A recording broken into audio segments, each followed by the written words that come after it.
Welcome to a new episode of the Ching with Clarity podcast. Thank you for listening, and I hope you enjoy it. I've been thinking about homes. I've actually been thinking about not much else for months, because we had to move out of the place we'd been renting for 28 years, and you know how they say moving house is meant to be one of the most stressful experiences of your life? Well, let's just say that in that case we've been doing it exactly right. Yi has helped. It's guided me through the process and answered an endless stream of questions with huge kindness. What I mean by kindness is partly the way it always gives me a single, unchanging hexagram when I'm really at a low ebb and asking for help, and partly that sense it gives of being seen more clearly than I can see myself. And then there are the references between readings, recurring hexagrams, recurring images, and not least the time when I accidentally asked the same question twice and received the exact same answer, same hexagram, same 3 lines moving. Anyway, I can't imagine how I would have got through this without it. I did find one home-related reading from my journal that I think you'll enjoy. I took some time off from staring at online homes for sale listings and asked, what's the key to creating a home? Yi gave me hexagram 53, Gradual Progress, changing at line 5 to 52, stilling. Gradually progressing the long, slow journey, and stilling. First impressions of the reading, slow and still. And maybe 52 gives a sense of the journey coming to a resting place. Hexagram 53 has a superabundance of imagery, doesn't it? To start with, there's the woman marrying. Gradual development, the woman marries. Good fortune, constancy bears fruit. Marrying also means coming home. For women in early China, marriage meant leaving your family home and going to live with your husband. The same word means return to, go back to, and the dictionary says it's used for taking refuge in the Buddha. It all gives me a very deep sense of coming to the place where you belong. Then there's the name of the hexagram itself, Jian. It was also the name of a river, and that may have been the word's original meaning. Certainly water is part of the character. Its meanings include seeping in, soaking in, advancing gradually, step by step, little by little, drop by drop, something slow and a long time. You can imagine the river, something broad and vast on a great slow journey. Constancy bears fruit. This isn't instant good fortune. A home is not created overnight. That's always been my dominant experience of hexagram 53. It's very slow. People often get it when they think nothing is happening at all. So this is a big call for me to be patient. Also, I think it's a reminder that creating a home can't be a solo project, or not for me. The Zagua says, gradual progress. The marrying woman waits for the man to act. Then, of course, in the moving lines, you get the story of the wild geese on their migration, that big, free, open, aerial view. Geese mate for life. Partnership also creates a home. In my readings, 53 is often code for think about your marriage. I expect it must be that for a lot of other married people too. After all, marriage is a process, not a state. Getting married might happen with the stroke of a pen, but becoming married might last a lifetime. And then there are the trigrams, mountain below, wood above. The tree growing on the mountain. This isn't going to shoot up overnight, it's not a Leylandy hedge.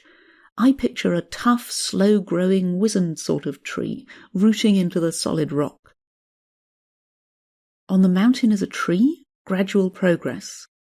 A noble one abides in virtuous character and improves the ordinary. This makes me think of a tree's mini ecosystem. There's an ancient oak on the common where I used to walk, and I would visit it and enter into its realm of influence. Moss, lichen, insects, fungi, birds, even other trees putting down roots between its branches, everything, a whole world it sustained. That could be a picture of homemaking too. Stay where you are, have strong roots, be your best self, and let your influence spread. Inwardly there's mountain, solid and grounded. Outwardly there's growth and penetration permeating your space. So that's gradual progress. The tree on the mountain, the geese on their way, the woman marrying, the vast slow meandering of the river, all ways to imagine creating a home. Then the relating hexagram is 52, stilling. It's also the previous step in the sequence of hexagrams, of course, and it's only a single lines change away, a single trigram change. Instead of the tree on the mountain, this shows mountain above mountain, which, to me, in this reading, emphasizes the idea that 53's tree rests on the mountain, that stillness and solidity underlie development. The sequence says, things cannot end with standstill, and so gradual progress follows. Gradual progress means advancing. So that's one of those sequence steps that says the first hexagram naturally becomes the next, that the innate momentum of things tends to flow that way. It gives me a sense of something very well grounded. Also, since 52 is my relating hexagram, and that one's more mine, while the primary hexagram is the more direct answer, it tells me that while my personal tendency might be towards stilling, the natural flow of things calls for gradual progress.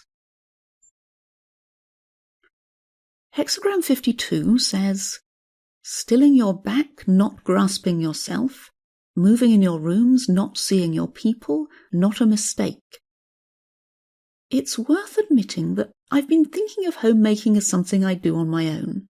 Some of the more esoteric things I want to do, like careful use of essential oil blends or clearing and changing the space with sound, I definitely want to do moving in my rooms, not seeing my people, since my people is my highly scientifically minded, quite sceptical husband. In other words, I plan to do my wandering round the house singing at full volume into all the corners while he's out. Since 52 is just the relating hexagram, I can see this is part of the picture, but not all of it. I've always found 52 strangely reassuring, though. Stilling my back, not grasping at myself, not trying to see and analyse everything I'm feeling or doing. And moving in my rooms, not seeing my people. Being alone, not having everything up for discussion. It's also not a mistake. It's okay not to subject everything to scrutiny. It's okay for some things to be still, maybe hidden, for them just to be. 52 is responding to 51, shock, which is something like an earthquake with the ground slipping away from under your feet. We've altogether had enough of that to last us over the past 6 months or so. Creating a home means letting things settle and not challenging and questioning everything. And then there's 53 in the foreground, and knowing from the sequence that 52 tends to flow into 53. So that gives me the sense that a feeling of home, and the shared journey of creating that, emerges naturally from this stillness. I don't need to challenge or second-guess it. To borrow the trigram imagery, I don't need to dig the mountain with a fork for the tree to grow there. Speaking of mountains, joined mountains, stilling. A noble one reflects and does not come forth from his situation. That's very different from 51's image. Rolling thunder, shock. A noble one in fear and dread sets things in order and is watchful. So 52 is thoughtful, sitting with things and taking them in, but not jumping about trying to set them to rights. It's not wake up, but settle down. Thank goodness. And finally, there's the changing line. I say and finally when really it's the most important part, the most direct answer. But I like to leave moving lines until last so I can understand them in context. So this is the line that emerges from gradual progress resting in stillness. 53, line 5. The wild geese gradually progress to the ancestral grave-mounds. The wife is not pregnant for 3 years. In the end, nothing can prevent it. Good fortune. I'm interpreting a bit with that translation, actually. It literally only says the geese are progressing to a hill, which makes sense when this line change creates the trigram mountain. The word for hill did also mean a burial mound, though, and I can well imagine that being implied here. A new wife would need to go and join the rituals to honour her husband's ancestors, and hence connect with the spirit of the place, really becoming part of the spiritual life of her new home. I appreciate the idea of the grave mounds in this reading especially, because that is how people connect to place. My mum put up this shelf, or my grandfather planted this tree, and so on. I've been reading up about different places we might move to, and I kept finding people saying they'd grown up in a town, moved away, but nowhere else was the same, and so they'd moved back and they never wanted to leave again. And they'd attribute this to some quality of the town, like the community being uniquely friendly, when you could see that in itself the town wasn't anything special at all. It's just that this was where they found their ancestral grave mounds. So, what can we do with this idea when we're uprooted and not going back to our own ancestral place? Maybe we find a deep sense of kinship in other ways, through different non-genetic kinds of ancestry? I don't know. And, according to the line, it's going to take me a while to understand this one. The wife isn't pregnant for 3 years. In the end, nothing can prevent it. Culturally, of course, the wife getting pregnant was the whole point of marriage in old China. A childless marriage, the end of the family line, with no one to honour and feed your spirit when you were gone, would be a huge disaster. So here we have something that for a long time looks absolutely calamitous, when it's really just a very, very slow success. That might be speaking more to my immediate situation as I cast the reading, which was pretty spectacularly unpromising, as well as answering my question. Nothing can stop you creating a home, it says. That's seeing pregnancy as the outcome, the success. But of course pregnancy is really a beginning, and that's what's promised here. Incubation, growth, something still hidden. Basically, the key to creating a home looks like enormous patience. It's a long, slow journey just to kindle that spark of life.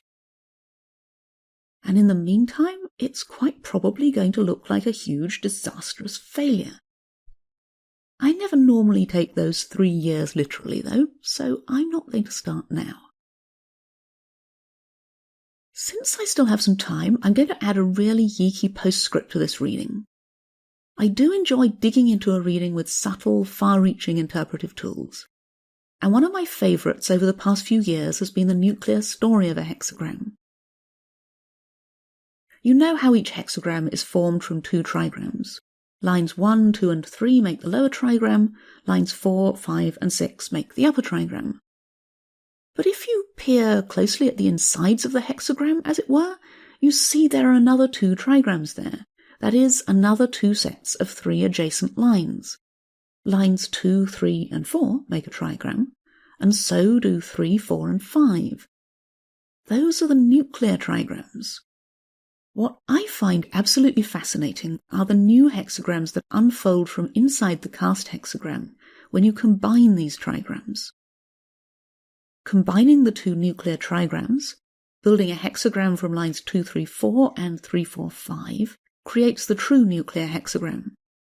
But combining the original lower trigram with the lower nuclear trigram builds a hexagram too, from lines 1, 2, 3, 2, 3, 4. And so does combining the upper nuclear trigram with the upper trigram, lines 3, 4, 5, 4, 5, 6. So if you cast hexagram 53 and unpack all 4 trigrams, you find 3 nuclear trigrams that tell its inner story. These are hexagram 39, limping, 64, not yet crossing, and 37, people in the home. The first of these hexagrams shows the beginning of the story, the call to the hero, the challenge, Here it's 39, limping. You find yourself struggling and you have to answer the question, where do I go from here? Where do I find help? How can I turn myself around? And this challenge guides you into gradual progress, to beginning the journey back home with those wild geese. Then the true nuclear hexagram of gradual progress, the deep theme it's working out, is 64, not yet crossing. Not being wholly committed yet, not feeling the time is right, in fact, feeling everything is exactly wrong, and having this natural wariness of starting too soon and getting stuck. This unease is buried somewhere inside gradual progress. You may be on your journey, you may be coming home, but you're not there yet. Nothing's decided, nothing's settled. The woman's marrying, but she isn't at home yet in her new place. Everything's still fluid, all the boundaries are still shifting. And the final nuclear hexagram, built from the upper nuclear trigram with the upper trigram, is 37, people in the home. This one tends to represent a goal or something to learn, the moral of the story or its final transformation. So it's not hard to see how this responds to my question, and actually not hard to see how it fits with hexagram 53 either, because of course the woman marrying, and the migrating geese, and, come to that, the tree rooting into the mountain and the great river flowing towards the sea, they're all in search of home. So that by itself gives me a sense of the inner story of my reading, of what it means to create a home, the creative response to struggle, the flux and uncertainty, and the overarching goal of finding your place among people. But, as it says in all the best adverts, wait, there's more. The moving line I cast, the heart of the reading, also has its reflections in this nuclear story. It's not in the first nuclear hexagram, 39, because I had line 5 moving, and hexagram 39 is made only from lines 1 to 4. But it is part of the nuclear hexagram 64, its 6th line, and it forms both line 3 and line 5 of hexagram 37. So let's just listen to that. The wild geese gradually progress to the ancestral grave-mounds. The wife is not pregnant for 3 years. In the end, nothing can prevent it. Good fortune. Being true and confident in drinking wine, not a mistake. Soaking your head, being true and confident, losing your grip on that. People in the home scold and scold. Regrets, danger, good fortune. Wife and child giggle and giggle, in the end, shame. With the king's presence, there is a home. Do not worry.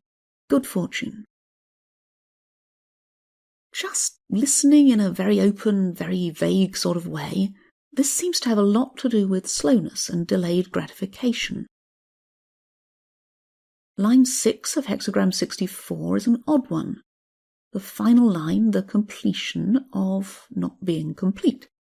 So it's complete and arrived in imagination, in trust, drunk on its certain future success, anticipating joy. Nothing can prevent it, says 53 line 5. Only, of course, it's best not to lose your grip on where you are now all the same, which is only en route, not there yet. 3 years still to go. Then those 2 lines in 37 actually pointing towards a fully realized home for people. Scolding and scolding means regrets, danger, and good fortune. Giggling with the children means shame in the end. Looking at this now, it seems to me to be a picture of delayed gratification. You can have laughter now and shame later, or you can have severity and the change represented by regrets, and ultimately good fortune. On other days and in other contexts, I've gleaned different things from this line, but today it seems to be saying keep flying, keep going through the barren times.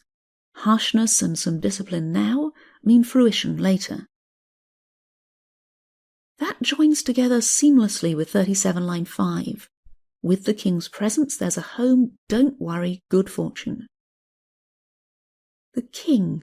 Again, at different times this has looked like different things for me, But today it looks like authority and clarity about who you are and how you choose to be here. The king's presence makes the scolding feel as though it's going somewhere, aiming for something. It gives me a reason to do the washing up now, in fact. So I'll go and do that. I hope you've enjoyed this reading. Do let me know, as I very much want this podcast to be helpful to you. If you'd like to discuss one of your readings with me on the podcast, you're very welcome to do that. I'd love to have you. Please visit onlineclarity.co.uk/share. That's onlineclarity.co.uk/SHARE